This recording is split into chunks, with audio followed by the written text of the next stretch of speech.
RJ is thinking about taking Turbo Depths to an event at the end of the month. Let's run it through a league and see if it's a good idea.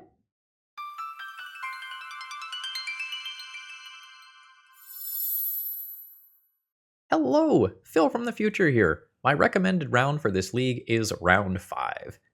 If I can toot my own horn for a second, it involves some 10,000 IQ Gigabrain plays on my end, and some really neat deck building from my opponent, and a very, very important rules lesson. So if you got time for one round, that's the one. Enjoy the show. Hello folks, Phil Gallagher, aka ThrabenU here for another Legacy video, and we're going to have some 2020 Marit Lage action on the channel today. And I want to set the stage appropriately for this video. Dark Depths is not really a thing in Legacy anymore. For a long time, there were assorted Dark Depths decks in Legacy. And there were multiple different viable versions of the deck. You had long control-y games with lands. You had Turbo Depths using 5-color lands and all sorts of assorted tools, sometimes even like actual factual stifle to protect the combo or otherwise disrupt things like Caracas. And then you had sort of in-between builds that were often creature-oriented using things like Knight of the Reliquary to try and assemble the combo. And these days, lands, while technically still being a Dark Depths deck, Marit Lage is certainly not plan number 1 anymore. They're not anywhere close to running 4 copies of Dark Depths anymore, and things like Urza's Saga, powering out some tokens that then get haste from something like Skateboard, end up being a more common route to victory than the 2020 does these days. And as far as Dark Depths, Turbo Depths as a strategy goes, a deck that is fully dedicated towards producing Marit Lage as quickly and efficiently and consistently as possible, unless I miscounted, it is the 41st most popular deck in Legacy. So it's not really around anymore. So the most common Dark Depths decks that you are seeing these days look something like this, where you are trying to do Elvish Reclaimer and Knight of the Reliquary based tutoring for your Dark Depths combo. But this is certainly not Turbo Depths, right? This deck is not going anywhere close to as quickly as possible as it could.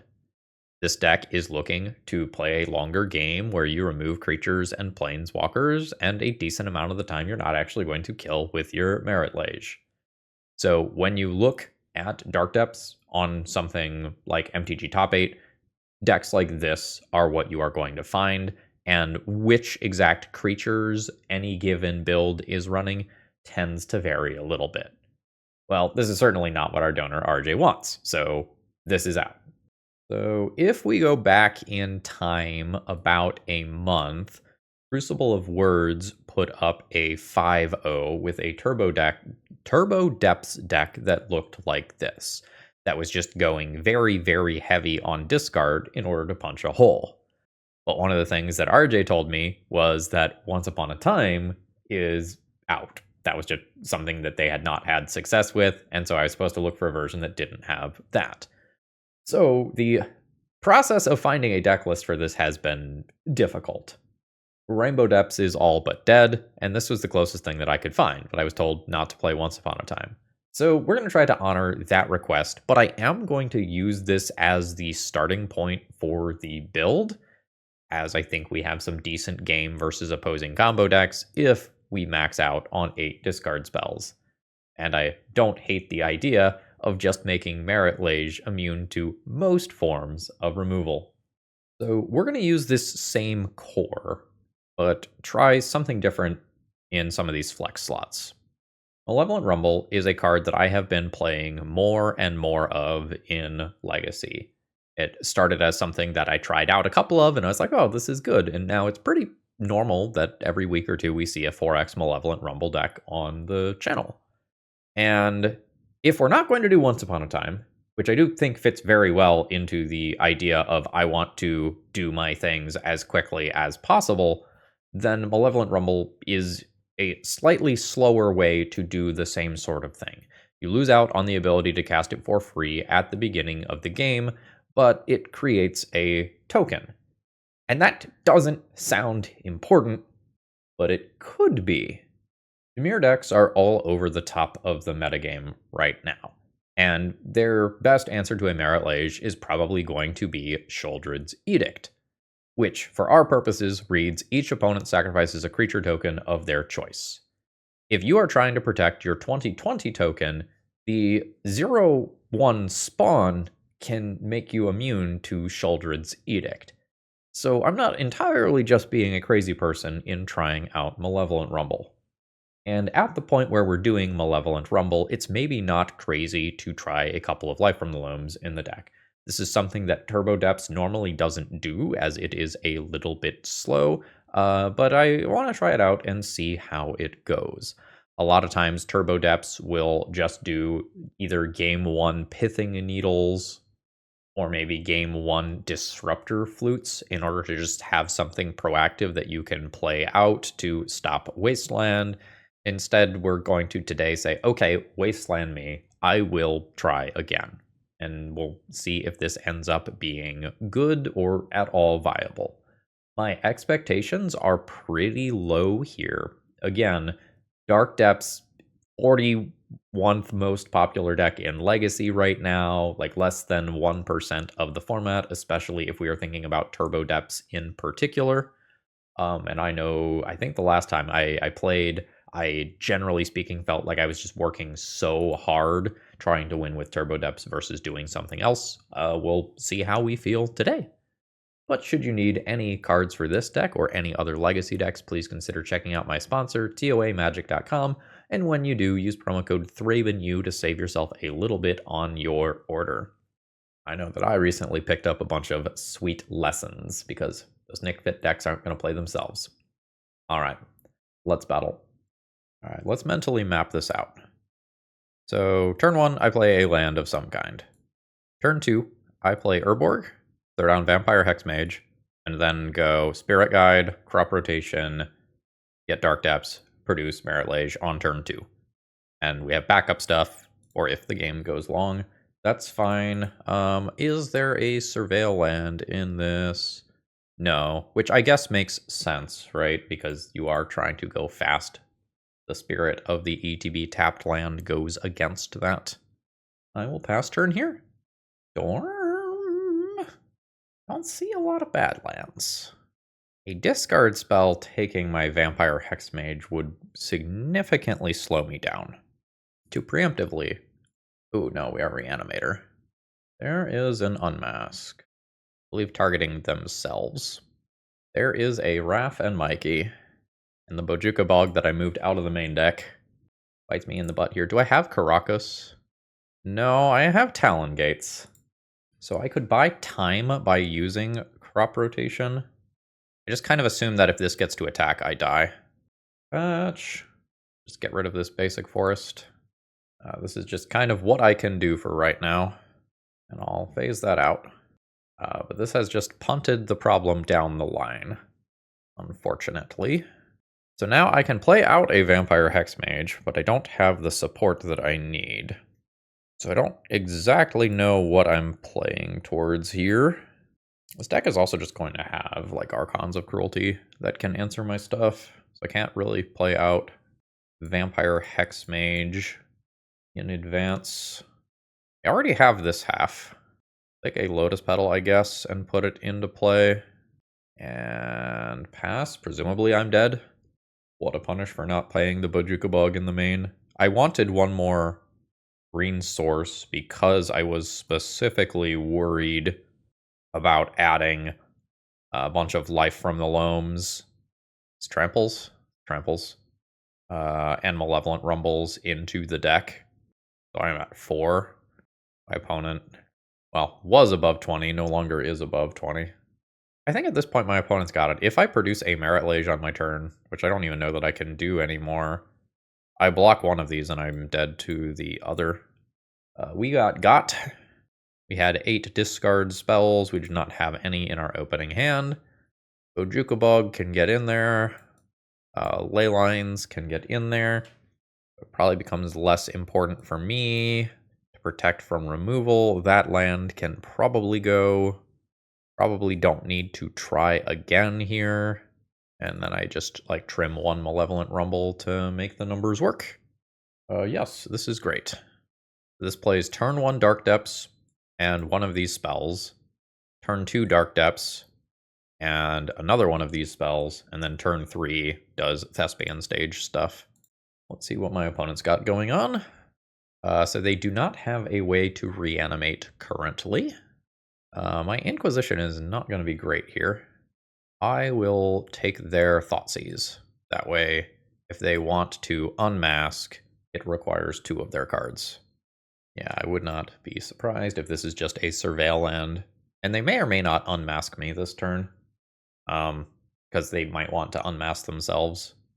Alright, they are going to unmask me, which means I probably lose access to Bojugabog. And Grizzlebrand is gone there. Vampire Hexmage is kind of the crazy draw here. Elvish Spirit Guide is not going to do anything. There's one unknown card over there, I suppose. Let's figure out what it is. We can't take a creature with this anyway. Yeah, it is another land. Or rather, it was another Grizzlebrand, actually. So, my opponent needs to do something busted next turn, or I will kill them. Stage and pass. And I don't think I want to preemptively make this creature here. They're doing that in upkeep, rather than at my end of turn. That seems weird. I don't know if I'm missing something there, but I don't understand why that happened. So Grizzlebrand and Atraxa go away. There is a Reanimate on Atraxa, which can let my opponent refuel their hand. Looks like Sneak Attack is their juke. Badlands Reanimate, Lotus Petal, Dark Ritual, Sneak Attack. They skipped Raph and Mikey. That seems like a very, very big punt. Because Raph and Mikey in off of Sneak Attack could just potentially outright kill me next turn. There's a Reanimate on a Grizzlebrand anyway. Yep. That is opponent to 4. So I'm all in. Copy Dark Depths. We have to keep the one that now has no ice counters. And I produce my 2020. And it's Aang. Disappointing. It's kind of funny. I boarded that out, and in this exact spot, this is the perfect land to get me through both of those creatures at the same time.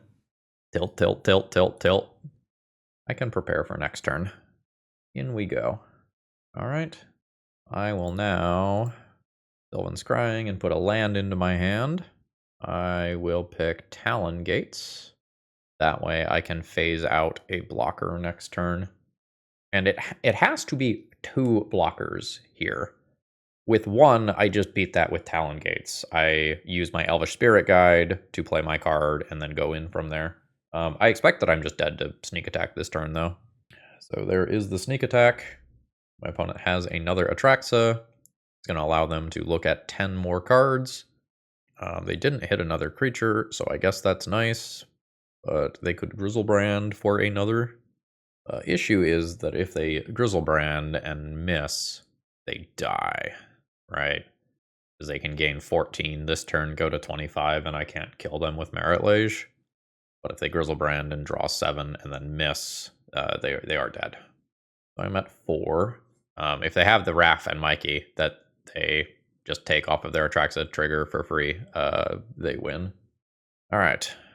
How the fuck am I beating this? I just phase it out and hope they don't have another creature, I think. Because you can put this in for 4 mana. So in for 20. Opponent to 5. So when Grizzlebrand comes in, I phase it out by putting in Talon Gates. Say goodbye temporarily. And hopefully that's good enough. Munchies? Ugh. That was not graceful. My opponent fully punted that one. That was incredibly lucky on our end. GG. Like, do I bring that back in for this exact scenario that happened in this game? I don't know, maybe I do. Go down one more Malevolent Rumble. This hand does not do anything. I will mulligan this. Boy, I hate that. I guess I will keep this This can shut off the graveyard and then attempt to punch a hole in a show and tell based plan, but this will miss sneak attack. So overall, I don't feel great about this. I don't know that it's worth going to 5, but it doesn't feel good. I need a Dark Depths or a way to find a Dark Depths. Hey, a Dark Depths.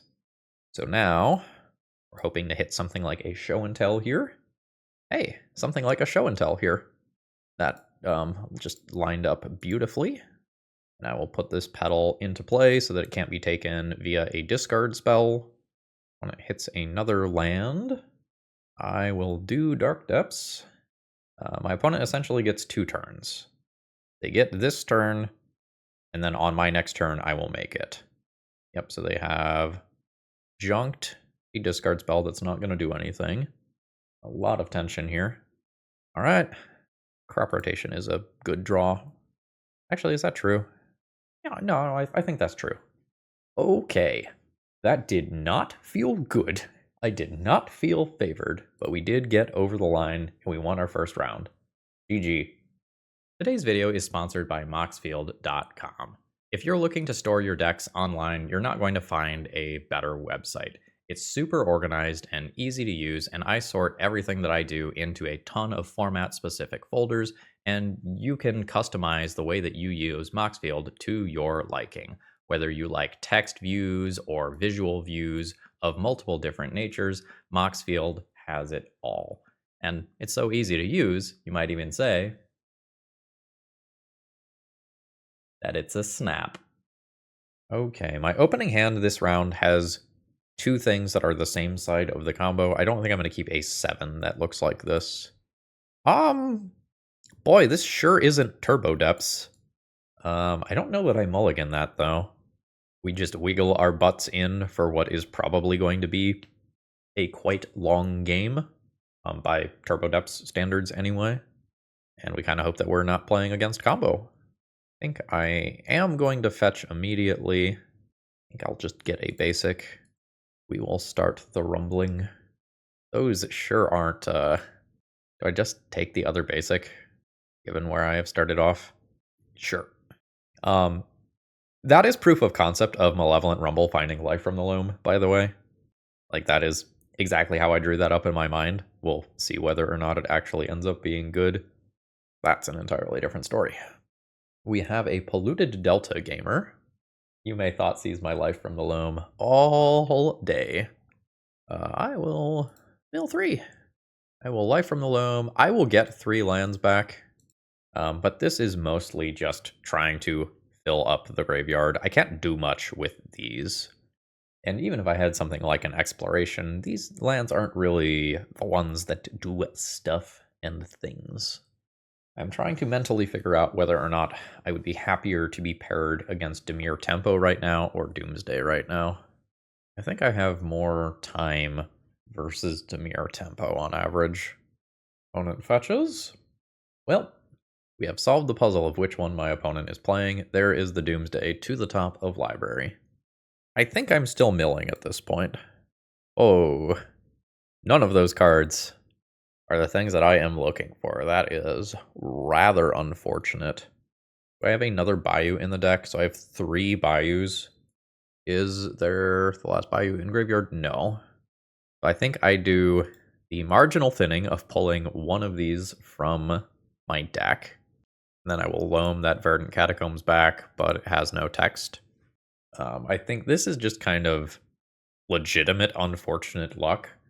I think that's now 2 or 3 life from the loam dredges without seeing either one of my combo pieces, and hitting one of the 2 matters a lot so that I can then like play life from the loam.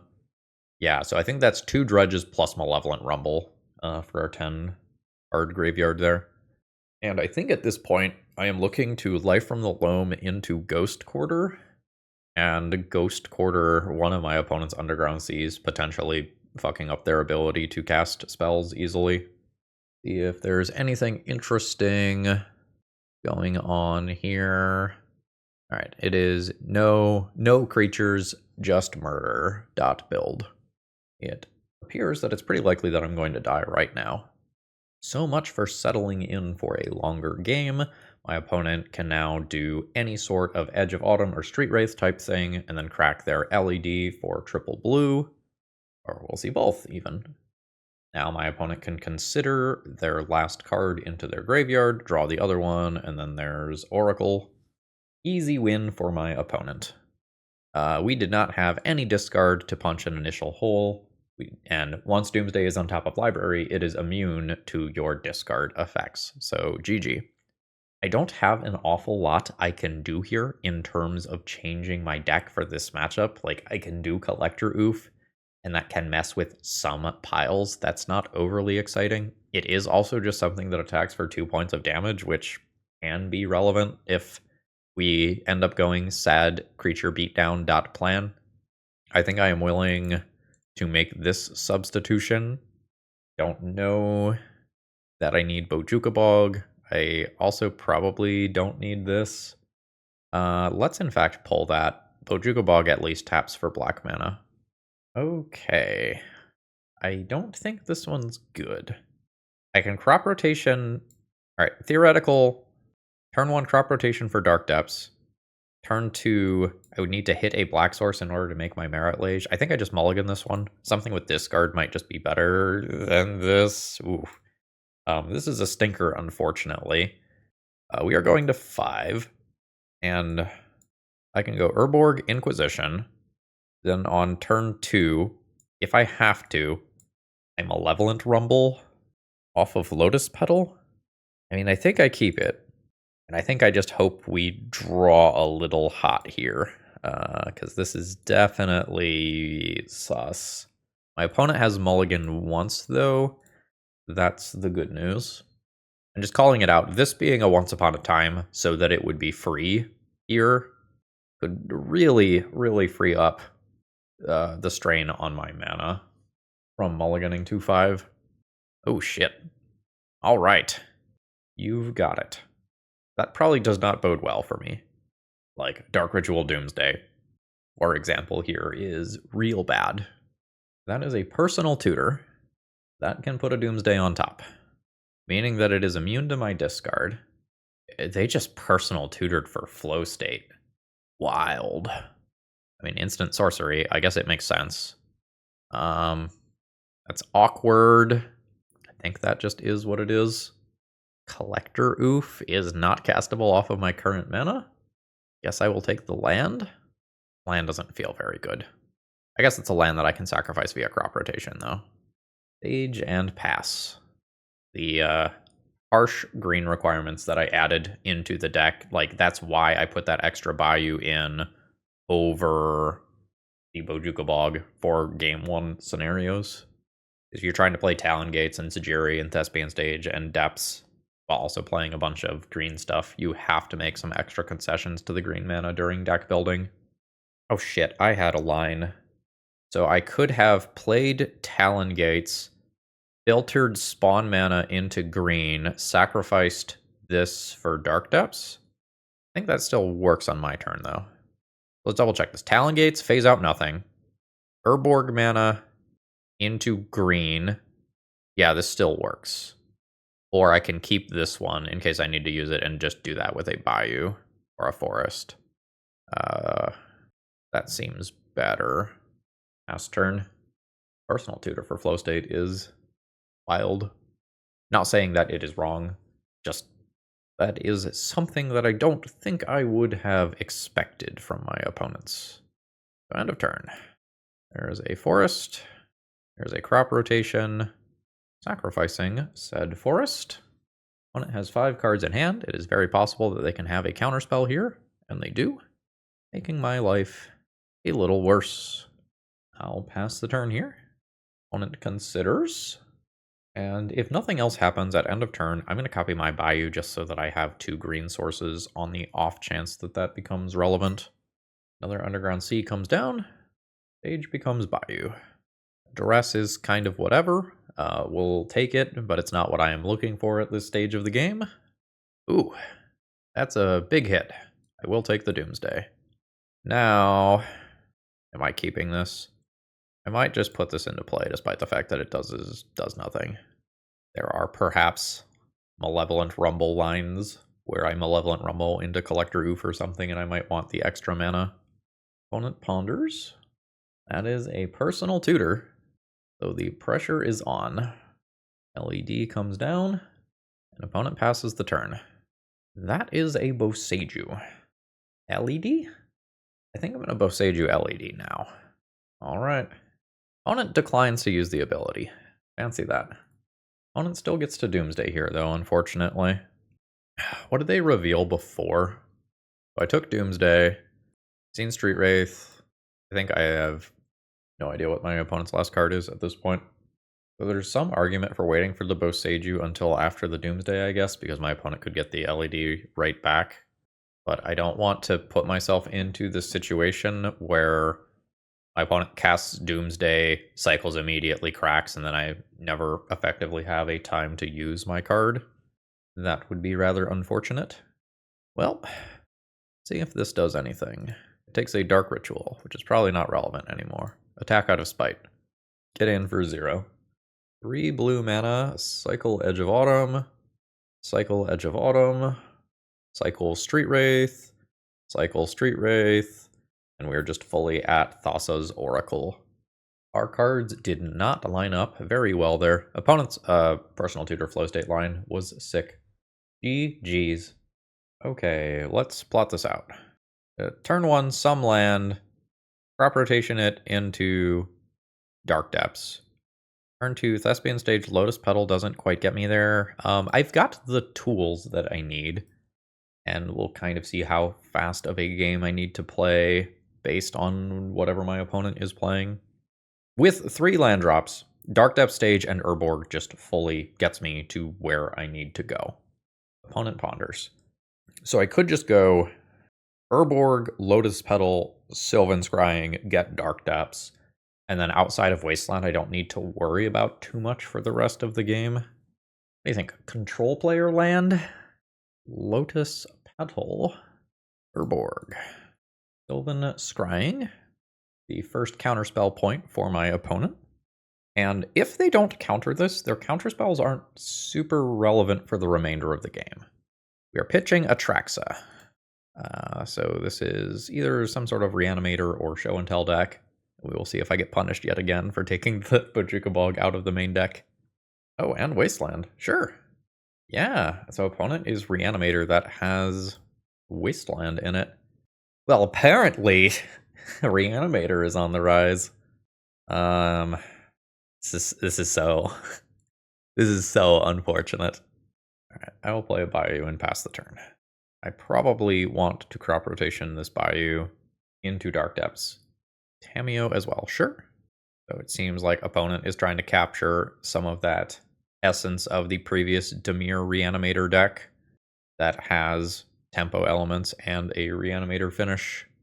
Opponent keeps a card on top of their library, which I hate. I am just going to go for this now, I think. Here is a Dark Depths. Here, a Thespian stage. Yeah. What else are they going to top there if not some sort of reanimate dead, reanimate effect? The good news is I'm going to get to make a 20/20, and none of the cards that my opponent is showing me there will stop that, and I will do it on my own turn because of Wasteland. The bad news is that my opponent has 2 different flying blockers, and they can go up to 26, meaning that Marit Lage does not kill him in a single hit. Bit of a frustrating situation. They're only getting 3 cards off of that Atraxa. I guess I'm also lucky that they didn't hit Wasteland there, now that I'm thinking about it. I don't know how many they are playing. My ballpark guess would be like 2. Yeah, I think this is a very, very good Thoughtseize. Like, I know that it is effectively missing, but knowing whether or not they can safely attack with the Tamiyo is a big deal here. Because if I have, say, double Simian Spirit Guide, which is not crazy unlikely, like that's certainly possible based on the lines that I took, they can't actually attack with Tamiyo there because they would rather chump block with Tamiyo. I don't know that they need to play around anything there by not attacking. I think that attack is safe. Alright, Thespian stage. Target Dark Depths. 1 and 2. The next turn I have Sajiri, and Sajiri will force me through these. So we'll see if my opponent has Shoulder's Edict in their deck, or if they can produce an Archon of Cruelty. So keep the one with no ice counters. We've made Ang. Give me back my tentacle monster, you cowards. My opponent has sent me some very kind words. Thank you. As a side note here, it looks like opponent is going to try to get their guaranteed 6 life so that I can't force through with Sajiri. So that is a good play. This also sends this creature to the graveyard, so they could reanimate it again. But there's already one there, so I'm not sweating that all that much. Low state happens. I don't think I finished my thought.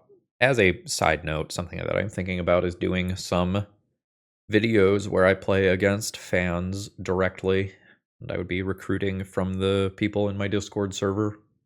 I don't remember if I have currently talked about doing that, or if someone has already funded that. Sylvan Scrying, sure. I'm going to go ahead and punch my opponent for 20 here. Alright, they're going to block with the Tamiyo. That's fine. I can't kill in one hit anyway. So then I will cast this Sylvan Scrying. I'm not sure if it actually gets me anything good. Oh, so if opponent had Brainstorm, they could have blocked with Tamiyo and then brainstormed to get Tamiyo as the Planeswalker and have that as a distraction. But there was potentially a better line there. I just want Talon Gates or Boseiju for Animate Dead. Either of those seem okay, neither seems crazy good. I could get Ghost Quarter. Ghost Quarter Life from the Loam is technically a thing. I don't know that I want to go that route. I think I'm going to do Boseiju for Animate Dead. I've already made my land drop, so I'll call it a turn there. Yeah, Tamiyo threatening to return Flow State is a very, very real thing. Those two cards being legal alongside each other is, like, definitely scary. New Tamiyo comes down. Thoughtseize is gonna miss. I don't remember how much of my hand they had already seen. That is a reanimate on an Archon of Cruelty. And that is a reanimate, not an animate dead, so Boseiju doesn't answer that. That is most unfortunate for me. I think my opponent is going to get this from here. I just don't answer a resolved Archon in game 1, I think. Yeah, I don't. Opponent now ponders. I guess I could have used Sajiri to push 20 damage and make it so that my opponent doesn't have reanimate as an out. It's something I could have done differently. Tamiyo pluses to 4. This just kills me before I can get Dark Depths and Thespian stage out of my graveyard. I think that is all she wrote. GG's. I took attacking and killing a Tamiyo as something that was a good enough line.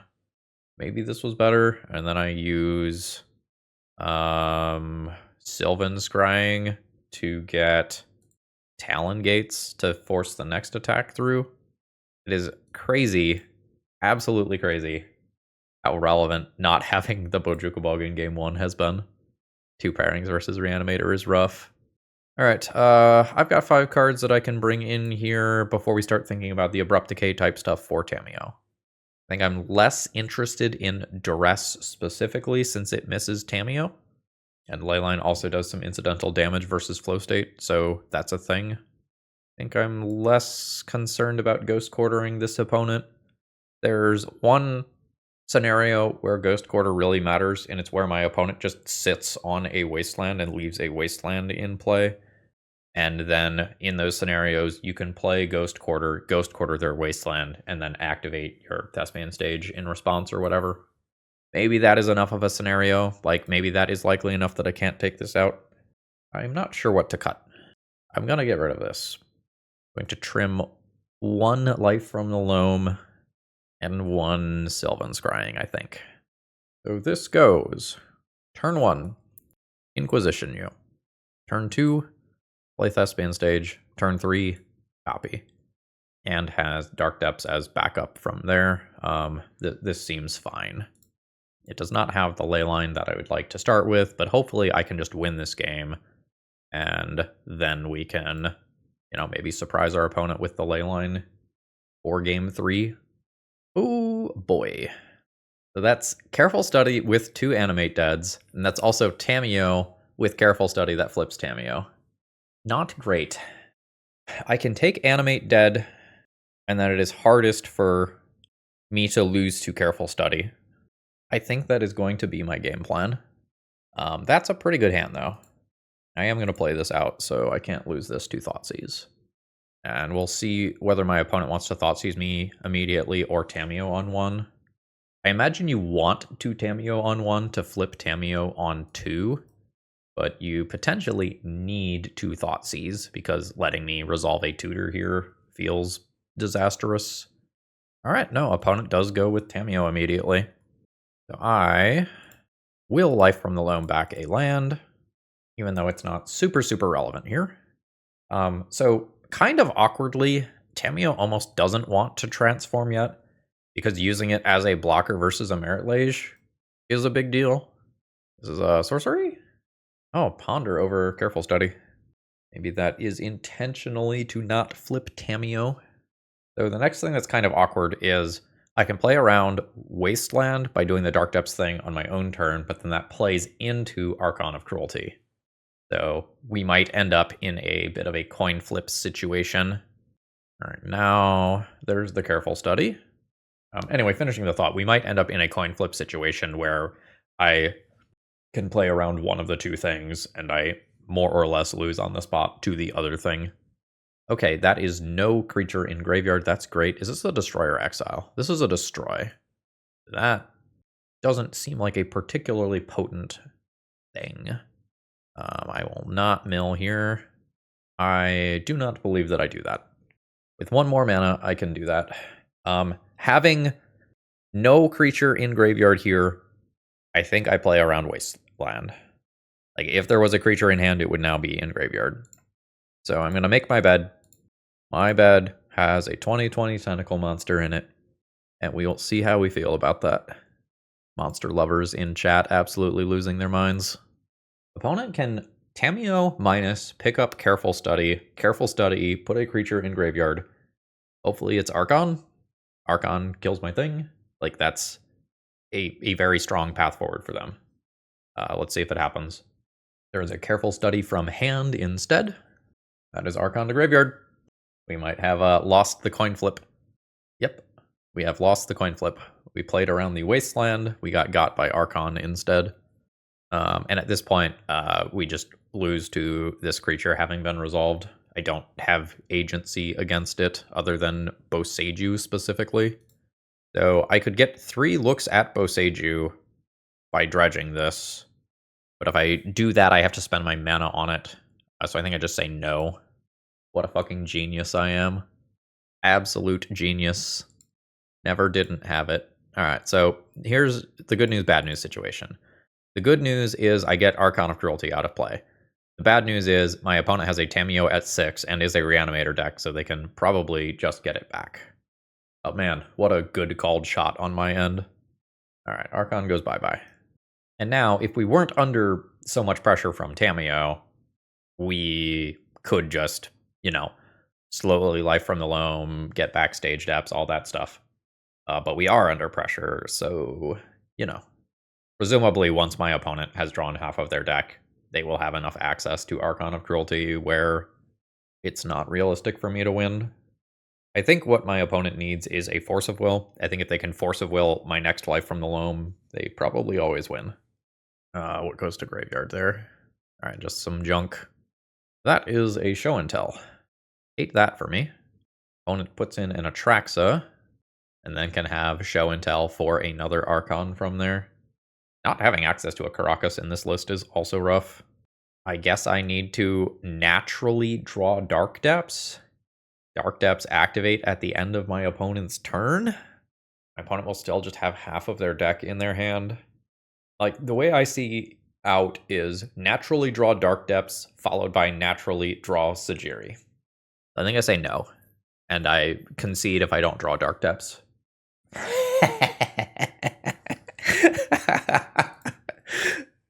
Alright. Well, there's Dark Depths. Now this time I need to not do it now because my opponent can almost certainly Archon during their turn. You ready for my opponent to have Wasteland to punish this? Alright, there is a new show and tell. Resolves. I'm bringing Verdant Catacombs to class. What about you? You're bringing Archon of Cruelty. Thanks, I hate it. Alright, I am at 12. There is still this issue that my opponent is theoretically going to 29 life.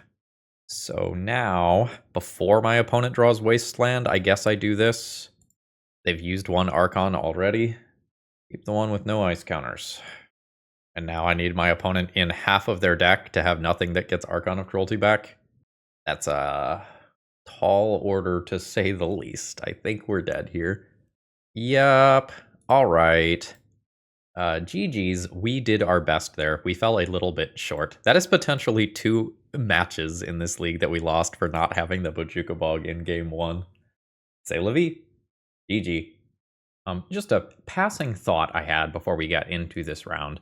I wonder if people are going, oops, got banned, and therefore people are going to start packing less Graveyard Hate, therefore it is a good time to try to be doing Reanimator stuff. I wonder if that was kind of the rationale for some of our opponents going for Reanimator stuff. This is fine. This is not the turbo speed that I would like to be operating at. I have played out Bayou so that if I get Wastelanded, I can just crop rotation for a different land and move on with my life. Motherfucker.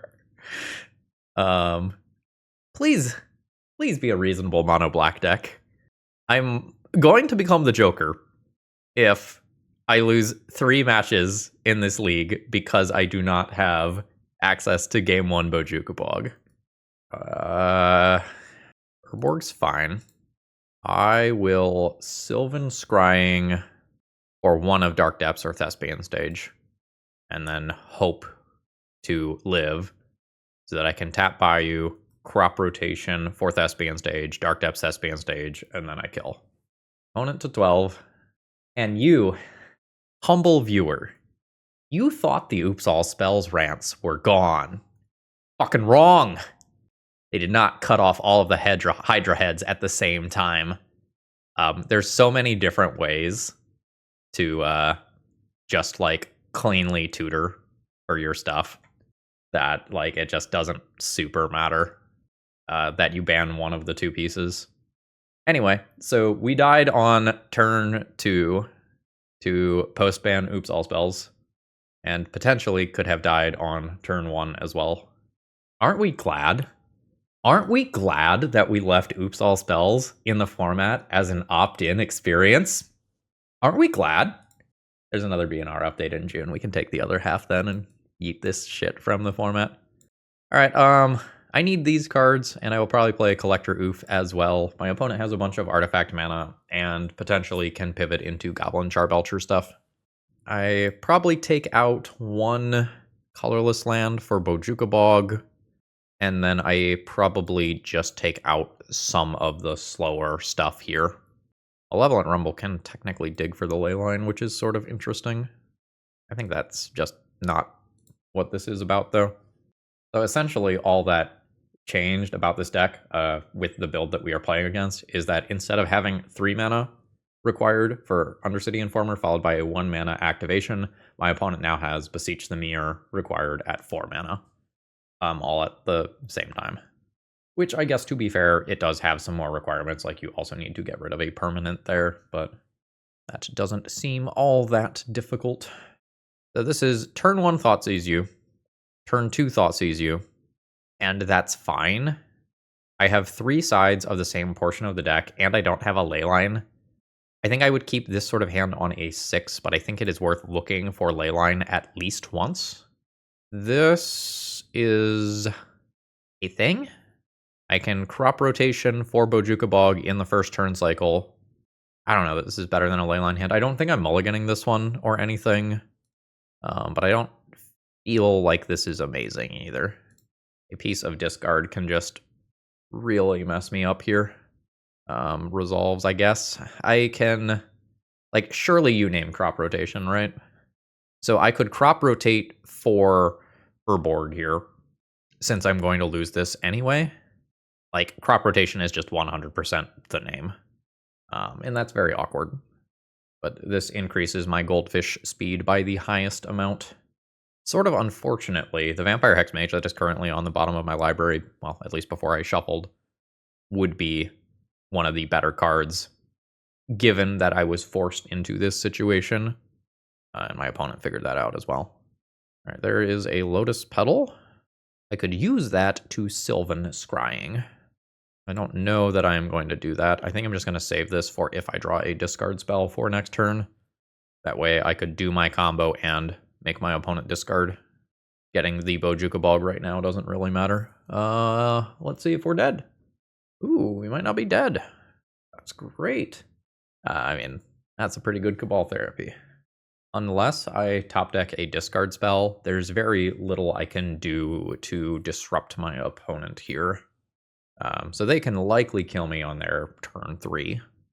Hexmage requires me to only lose one of my lands, I guess. Yeah. Let's see if I'm dead. Not dead. Legitimately feels lucky. If my opponent had kept an opening hand of any real speed, they had turns 1, 2, and 3 to kill me. I guess I didn't show Leyline this game, which is nice. I don't think I am changing anything based on what I saw that game. I saw just a couple of Cabal therapies. All right, my opponent has taken a mulligan. I have turn 1 Bojuka Bog. Turn 2, I can collect your oof if I feel comfortable tapping out. This is an okay set of cards. This is far worse than a Leyline of the Void hand. And I can just die on my opponent's turn 1 if I don't have Leyline of the Void. I think I would be very happy to keep something like this on like a 6. I think I'm going to fish a little bit for Leyline. That is a miss. I think I will mulligan again to 5. Yikes. This is no colored mana. I'm going to 4. This feels pretty bad. There are apparently no Leyline of the Voids in my entire deck. As a 4-card hand, this is like mana, Hexmage, Sylvan Scrying. My opponent is on 6 cards. Surely that loses. I'm going to go to 3 and look for a Leyline. I think Leyline and 2 lands is better than this. Yes. Get rid of crop rotation. Get rid of Hexmage. I could go 1, 2, 3, 4. No, I need Bayou. So it's always Leyline, Bayou. 1, 2, 3. Or alternatively, keep Thoughtseize. Take the thing that could answer Leyline. That's pretty reasonable. Anyway, great gameplay patterns versus oops. All right, opponent is fully just passing the turn. I will Thoughtseize them. Okay. Pithing Needle is actually kind of annoying. Presumably this represents some alternative win condition, like Goblin Charbelcher as well. I think I let them keep their Pithing Needle. And they can play the 50-50 game of, can I name the correct thing with Pithing Needle that my opponent happens to have in this game? Alright, opponent is passing the turn again. I have a land, it's not a particularly good one. I will potentially just crop rotation that away at some point. LED into play. Presumably just so that my opponent does not have to discard. I think I will go ahead and do Sylvan Scrying. Pick up Dark Depths here. Play it and pass with Leyline in play. I don't think I need to hold open crop rotation at all times. My opponent probably needs to be thinking about like Lotus Petal Pithing Needle here on Thespian stage. Yep. Oh no, they don't do it. I will play Verdant and pass the turn. If I Bayou or crop rotation this away, I tap 1 and 2. There's my 2 mana for Thespian stage copy. I think my opponent missed the window for Pithing Needle. Cabal Ritual. There's a Goblin Charbelcher. I can get a Boseiju to play. That doesn't do anything. I can get a Talon Gates. Goblin Charbelcher is not a creature. Yep, I am dead. Yep, so there we go. There's the mulligan to 3 to find Leyline so that I don't die immediately. and get got by the juke anyway. GG's. Please stop taking half measures with Legacy B and R updates. Like, obviously, having Undercity and Farmer is better banned than not, but there is a very damn good reason why all of us on the Eternal Glory podcast were like, please take out both of these cards at the same time. Such is life. GG. All right, moving into the final round here, I have a decent amount of fast mana. I have an okay amount of disruption and a plan B. This hand is not fully there yet.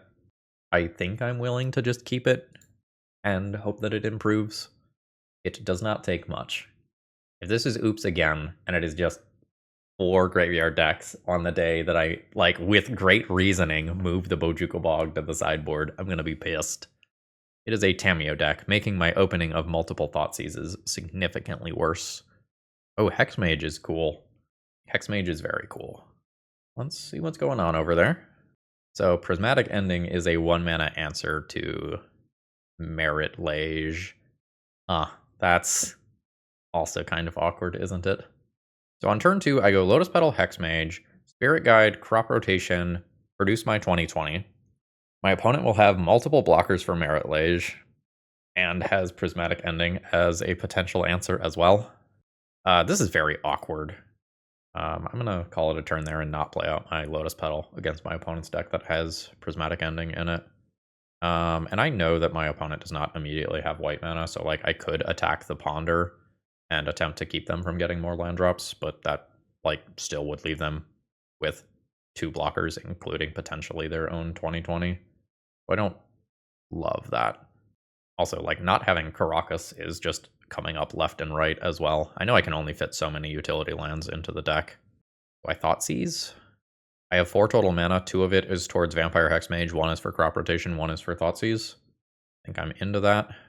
Dismiss this. Thoughtseize, target you. Oh, joy. Flow state. I think I have to take this. I don't love leaving my opponent with Flow state. Mockingbird is more threatening than Flow state in this exact niche instance. I will now cast my Vampire Hexmage. And I believe that I'm going to do this now despite the fact that my opponent is a Prismatic Ending deck. I don't want them to, like, Flow state into, like, a Wasteland or something like that that just messes me up. So use Spirit Guide. I think Crop Rotation away Urborg. Get the Dark Depths. Produce the Dark Depths. Fucking Aang is here. He is ready to party. There is the Flow state. Notably, my opponent cannot get land and Swords to Plowshares with this at the exact same time. There are 2 sorceries in the graveyard, so they only get 1 of these. Go to Punchies. Punchies and kill Tamiyo. This is fine. Now get to Life from the Loam, get Dark Depths and Urborg, and we can maybe start to grind our way back into things if my opponent just, you know, finds swords or whatever here. Okay, there is Prismatic Ending, unfortunately. I think I will take a natural draw, since I have a Dark Depths to put into play anyway. Ah, fantastic. Verdant Catacombs is way worse than just dredging Life from the Loam.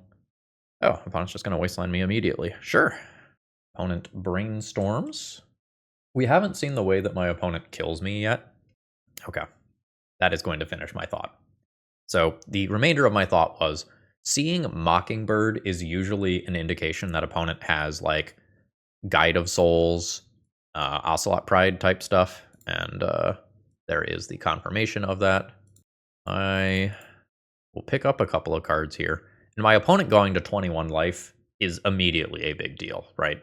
Because it means that they can take an extra turn to, you know, crack clue tokens and find answers to spells, or answers to Marit Lage and whatnot. Harsh Flat comes down. That's cracking a clue. Opponent remains at 19 life, which is great for me. I probably take 3 looks off of Life from the Loam here. It's definitely slow. Like, I could just find Crop Rotation and go immediately. I might want to try to go immediately here. Malevolent Rumble. Sure. That digs significantly deeper than the Life from the Loam. Alright, cool. I do find Thespian Stage. We'll put that into play. Unfortunately, I need 1 more mana to execute this right now. So my opponent will have yet another turn to attempt to do Guide of Souls nonsense. This card is some shit. Like, this is so good against my Marit Lages. It is such a liability to just send Marit Lage. This feels like this is going to be a bad matchup. I would be happy if I am wrong.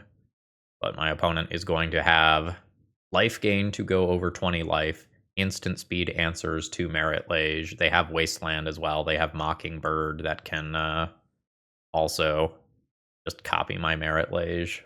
This is quite bad. I will not do this here. I'd love to draw Crop Rotation. That's another Dark Depths. So I don't make this at sorcery speed in this matchup, I think, because of Mockingbird specifically. Any creature puts my opponent above 20 life here. They will gain 2, even if they fetch. That still puts them above 20. I do not feel good about this. Blooded Strand to Graveyard off the Surveil. Roll down on that a bit. Opponent does not send either in. All right. I mean, I'm gonna do the thing. So, here we are. Keep the one with no ice counters. There's a Marit Lage. Am I about to gain 20 life? I am about to gain 20 life. 34. I can play one of my lands this turn. I'll take a draw here. There is a Thoughtseize. I'll happily do that. The last card might be a land, though. What the fuck is this? Dance of Many. When it enters, create a token that's a copy of target non-token creature. When it leaves the battlefield, exile the token. When the token leaves the battlefield, sacrifice this enchantment. At the beginning of your upkeep, sacrifice this enchantment unless you pay 2. This is just a clone effect for your Guide of Souls Ocelot Pride stuff. All right. There's the Dark Depths. Next turn, I can dredge Life from the Loam, do it for 2 mana, play stage, and attempt to do the Dark Depths thing again. Opponent remains at 19 life. There is a Ponder. I don't know why my opponent tanked on whether or not to cast that Ponder. It seems pretty clear that hitting a creature is big game, or hitting an answer to Marit Lage is relevant. Yeah, like that's so crazy, right? So this not only gains you life, but also lets you pay the energy to produce a flyer, all of which is incredibly important. Yeah. Thanks, I hate it. So I will do this. Get you, bam, bam, bam. There is stage, and I will pass the turn. I am in a pretty bad spot. I also have like Wasteland to think about, which is unfortunate. Sure. I just don't think I can make this at sorcery speed, though. There's Flow State. Absolutely punished. Oh, well, I'll shut the fuck up if this last card is a sorcery speed answer to Marit Lage, but otherwise this is a huge punt. So 1 and 2. Keep the one with no ice counters. Yeah. So next, I've got to like use this to finish the game or keep from dying. Like I'm kind of forced to like take the action there. So I can't kill my opponent. They are at 29. I think I'm looking to hit like Sajiri maybe as a draw. Ghost Quarter not doing a lot. I can hold open, putting in Talon Gates. I imagine that my opponent has this one from here. Their deck is so well suited to beating mine. These creatures are indestructible? I guess I don't understand this as the only attack. Yeah? Like, that just accomplished you tapping your best blocker versus my stuff. So now, I could phase out Guide of Souls. Attack for 20? Yeah. Okay, so 1, 2, 3, 4. Put this in. Phase out Guide of Souls. Dredge Life from the Loam. Go to combat. Send in for 20. 20 damage goes through. I need to filter into green? No, I have Bayou. Alright. Float mana. Play Ghost Quarter. Ghost Quarter my own Talon Gates. Yes. Get Forest. Use Forest to cast Life from the Loam. Get back Talon Gates, Thespian Stage, and maybe Ghost Quarter. And now I have Talon Gates again. Opponent is at 9 with 2 Guide of Souls and an active Ocelot Pride. So, like, shit's still bad. But it could be way worse. Fuck. 22, 23, 24, 25, 26, 27, plus another 6? No, plus another 4. All right. 22, 23, 24, 25, 26, 27, plus 2 sets of Guide of Soul triggers. Feels like lethal if I don't remove Marit Lage. All right, so I'm going to have to remove Marit Lage. So this shit is just happening. Devastating top deck. My opponent is leaving back a flyer. I will let them do all of these counters. Yep. So 22, 23, 24, 25, plus another 6 is 31. Did I just like massively miscount before? Oh, I was accounting for this attacking, potentially. Okay. Yeah, so my opponent left some damage back. Okay, no. All right. Can I take 3 of this out? 22, 25, 26, 27, 28, 22, 25, 26, 27, 28. Go to 1. Get rid of Ocelot Pride so my opponent doesn't gain extra life and doesn't make cat tokens at end of turn. Yes. So, yeah. All right, I am at 1. I will mill this. I need to do the same thing I did before, where I float mana, play Ghost Quarter, Talon Gates. Yes, I'll use the ability, but I don't have anything to get. So then I Life from the Loam, the Talon Gates, and some other lands back to hand. And I think I win this one for my opponent not doing enough combat math. I am very happy with that win. I found an extremely nuanced line that involved destroying my own lands multiple times and, like, setting up a multi-turn line. I'm very proud of that win, but, like, all it takes is my opponent also turning this creature sideways, and then I don't win, right? Or at that point, do I remove the Marit Lage and it's fine? I'm not going to spend more brain power than I already have on that match. GG's, but is it Steely Resolve time? It might be Steely Resolve time, like, legitimately. Like, just saying all your Swords to Plowshares don't work if this resolves is big game. I can also consider, like, playing Abrupt Decay and trying to disrupt my opponent's Ocelot Pride Guide of Soul nonsense, because it gets out of hand. I think turning these into these is fine. And then it's a question of, do I want Abrupt Decay? It could be a play-draw difference where on the draw, I just want to be able to impact my opponent's board, and on the play, I want to send it as quickly as possible. The Life from the Loams were insane in that specific game. This is the recommended round for sure already. My issue is, other than cutting mana, I don't know what I would cut from this. And the mana matters a lot. So I think we are resolved for Steely Resolve on Avatar. And that's just what we're doing. That's the plan. We could also legitimately include a Silver Bullet like Tabernacle in this deck. RJ, you own a Tabernacle, right? Everyone just casually has a couple of those in their trade binder. And it's fine. I don't know if it's going anywhere super quickly.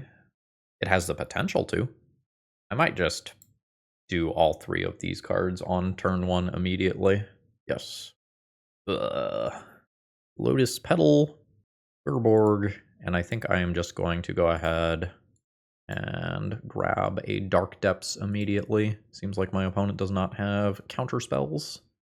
Notably, to deal with my opponent's turn 1 threats, I would need Lotus Petal and Abrupt Decay at the same time. Oh, Wasteland is here. Opponent is just aggressively going after my stuff, which is fine if they just, like, stack up on Guide of Souls, Ocelot Pride stuff that's super low to the ground immediately. That is 2 lands as my draws. That's not great.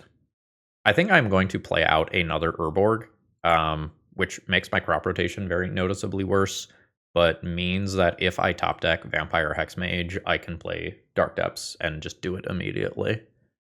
This play would be super punished by another Wasteland. Cameo is a thing. My opponent gets to get in for at least 2 damage, and presumably they're stacking up the counters. Yep. All right, there is Thespian stage. So I can do my thing next turn. We will see if that's fast enough. Opponent to 22, and they surveil. Their deck's in a weird spot where they are trying to put instants and sorceries into the graveyard for flow state, while also trying to play as many as creatures as possible for Guide of Souls. There is a Mockingbird for yet another Guide of Souls. Opponent has so much life. Like, I know that I'm hitting in stacks of 40. Jesus.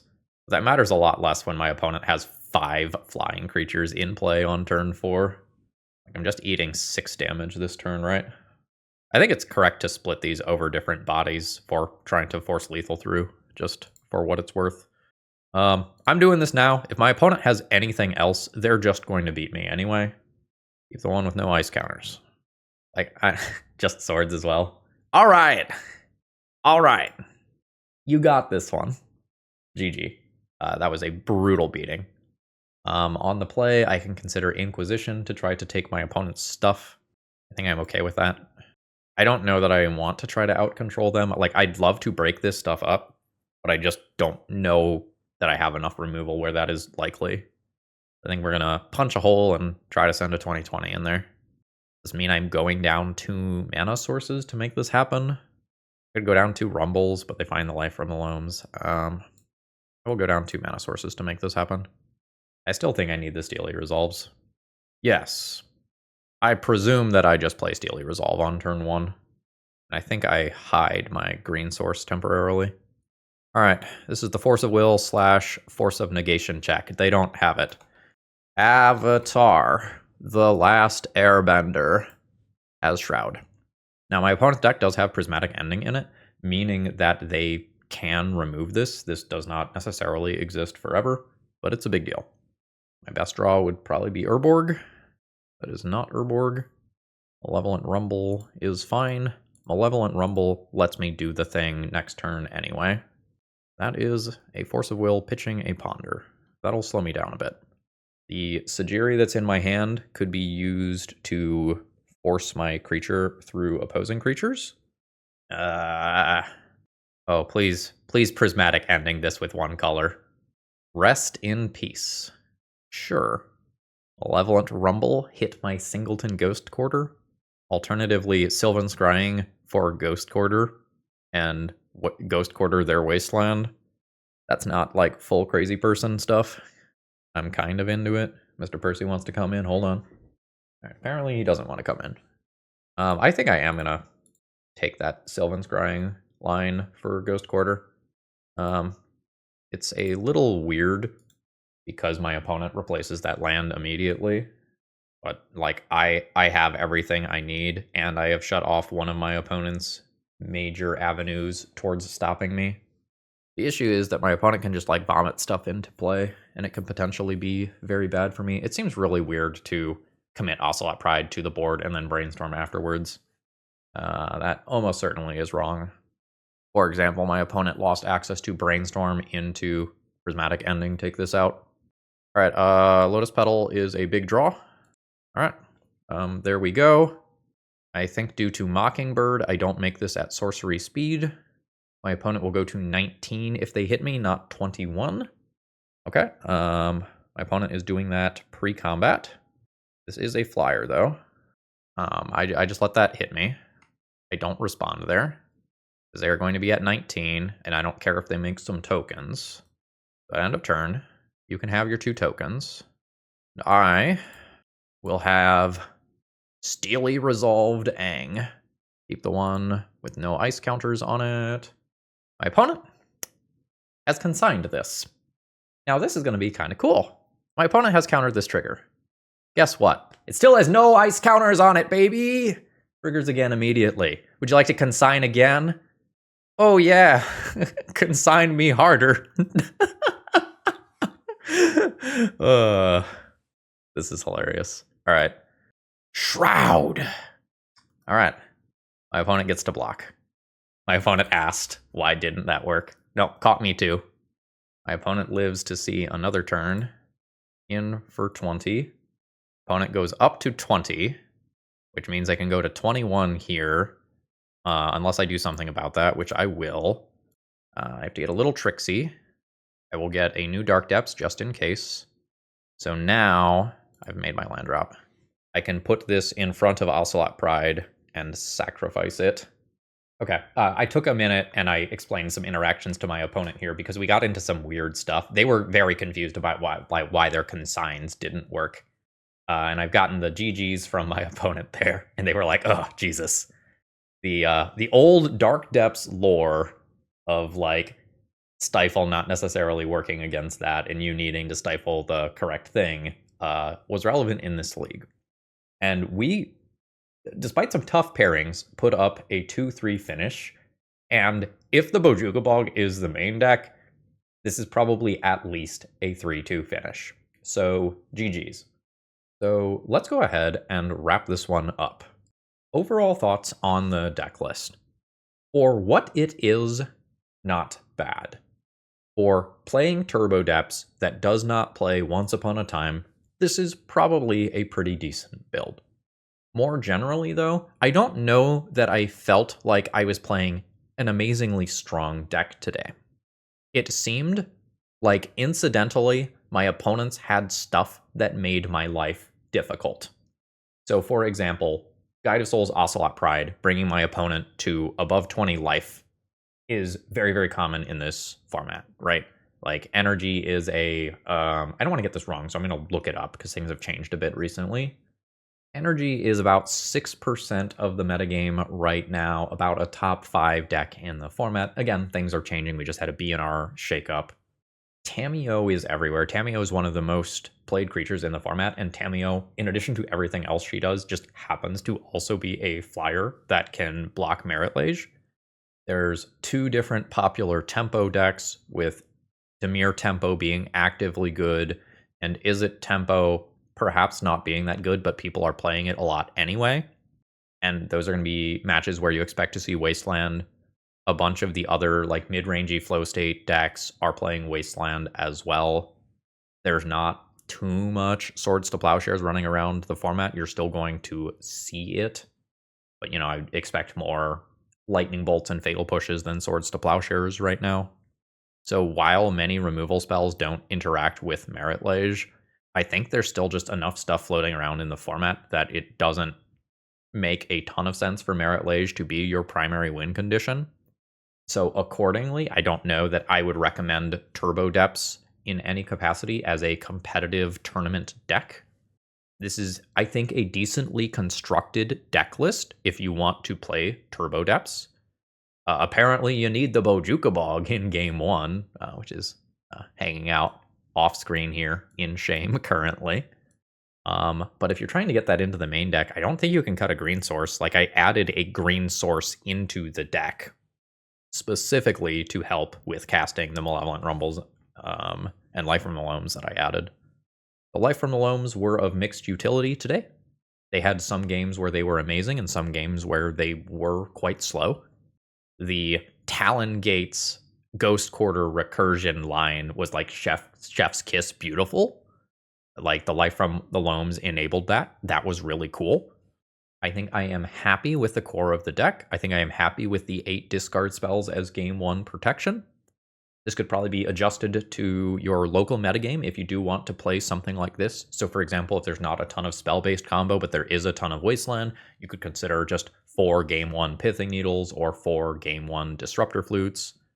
Or you could go back to one of the builds I originally had on screen, where you take out the Malevolent Rumbles and the Life from the Loams I add, you play 4 Disruptor Flutes in the main deck, and you kind of hedge against a couple of different things. So I'm going to give this a thumbs up as a successful brew where the things that I added did what I wanted them to do. So I think if you are going to do a low stakes event and you want to play Turbo Depths, this is good. I will give it a thumbs down for, like, the sweaty tournament grinder stuff. You might be better off playing something that is a little bit more on meta rather than the 41st most popular deck in the format. With that, I'm going to go ahead and call it a day. Folks, I hope you all enjoyed this. I thought that last round in particular was really cool. And if you have something you want to feature on the channel, remember the donation deck list queue is always open, and that information is available in every single video description. I hope you have a great rest of the day. See ya!